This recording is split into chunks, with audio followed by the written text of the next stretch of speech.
షాప్‌కి నడుచుకుంటూ అయితే వెళ్తున్నాను. దారిలో మొత్తం ఎక్కడ చూసినా కూడా మామిడి చెట్లు అయితే ఉన్నాయి. వాటి నిండా మామిడికాయలు అయితే ఉన్నాయి. అవి చూస్తూనే అనిపించింది నాకు కూడా తినాలని. అది మామిడి పళ్ళ సీజన్ కావడంతో ఎక్కడ చూసినా చెట్ల నిండా ఉన్నాయి. అలానే కోసుకొని తిన్నామంటే దొంగతనం కింద కేసేసి బొక్కలో వేస్తారు. అప్పుడే నాకు మా తమిళ ఫ్రెండ్ అయితే గుర్తొచ్చాడు. వాళ్ళ హాస్టల్లో ఒక మామిడి చెట్టు అయితే ఉంది. అక్కడికి ఇంకా నడుచుకుంటూ వెళ్ళాను. వెళ్ళగానే అక్కడ కింద మొత్తం చెట్టుకి ఎక్కడ చూసినా కూడా మామిడికాయలు అయితే ఉన్నాయి. ఇంకా వెంటనే అడుగుదామనేసి వెళ్ళాను. అక్కడ వెళ్తూనే కిటికీలో నుండి అయితే కనిపించారు మా ఫ్రెండ్స్. వాళ్ళకందరికి హాయ్ చెప్పాను. మన ఫ్రెండ్ అయితే బయటికి అయితే పిలుచుకొని వచ్చాను. చూడు అక్కడ మామిడికాయలు అయితే ఉన్నాయి కదా, వాటిని అయితే నేను కొన్ని కోసుకొని వెళ్తానని చెప్పాను. అతడైతే పెద్ద మామిడికాయలని తీసుకొని వెళ్ళమని చెప్పాడు. నేను ఇంకా సరే అనేసి ఇంకా కొన్ని సాహసాలు అయితే చేయాల్సి వచ్చింది. కొంచెం హైట్లో ఉన్నాయి కాబట్టి పెద్ద మామిడికాయలు. కొన్ని అటెంప్ట్స్ అయితే చేశాను.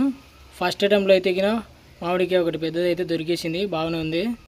ఇంకొన్ని కోసుకుందాం అనేసి మళ్ళీ అటెంప్ట్ అయితే చేశాను. ఈసారి దొరకలేదు. అలా 3-4 సార్లు అయితే ట్రై చేశాను. ఇలా కాదని గేట్ అయితే ఎక్కాను. అది కూడా సక్సెస్ కాలేదు. మొత్తానికి అయితే బాడీ నిండా చీమలను అయితే ఎక్కించుకున్నాను. అక్కడ నేను గమనించనే లేదు. ఆ చెట్టు కొమ్మతికి అయితే మొత్తం చీమలు ఉన్నాయి, ఎర్ర చీమలు. అవి నా బాడీ మొత్తం అయితే ఎక్కేసాయి. ఆ చీమలు చూద్దామని మా ఫ్రెండ్స్ కూడా వచ్చారు. మొత్తానికి వాళ్ళు కూడా ఎక్కించుకున్నారు. చివరికి ఎలాగోలా ఇంకొక మామిడికాయని అయితే కోసుకున్నాను. చూడండి కొమ్మకి ఎలా ఉన్నాయో, కాకపోతే ఇవి కొంచెం చిన్నగా ఉన్నాయి. అదే కొమ్మకు చీమలు కూడా చూడండి.